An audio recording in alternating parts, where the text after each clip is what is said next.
مرحبا بكم مشاهدينا الكرام. تشهد منصات التواصل الاجتماعي في المغرب موجة تفاعل واسعة مع حملة رقمية جديدة تدعو إلى إعادة تنظيم سوق الأضاحي من خلال اعتماد البيع بالكيلوغرام بدل الطريقة التقليدية المبنية على التقدير. هذه المبادرة جاءت في ظل تصاعد شكاوى المواطنين من تقلب الأسعار وتنامي نفوذ الشناقة في التحكم فيها، حيث يؤكد أصحاب الحملة أن تحديد سعر واضح لا يتجاوز 50 درهما للكيلوغرام من شأنه إرساء مزيد من الشفافية ومساعدة الأسر على اتخاذ قرارات شراء مبنية على أسس دقيقة وواضحة.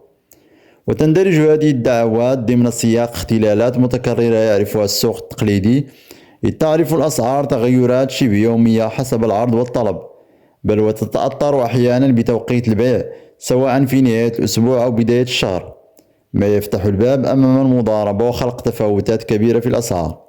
ويرى مهتمون أن اعتماد الميزان كمعيار أساسي للبيع يمكن أن يحد من هذه الممارسات ويقلص الفوارق الملحوظة بين أثمان الأضاحي المتشابهة.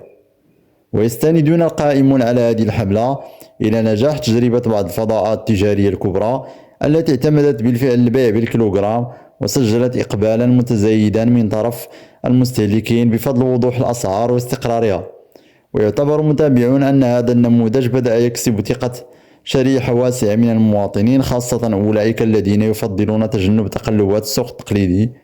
في المقابل يشدد فاعلون في مجال حماية المستهلك على أن تعميم هذا النموذج يظل رهينا بتدخل الجهات المختصة عبر وضع إطار قانوني واضح ينظم العملية ويضمن شفافية المعاملات.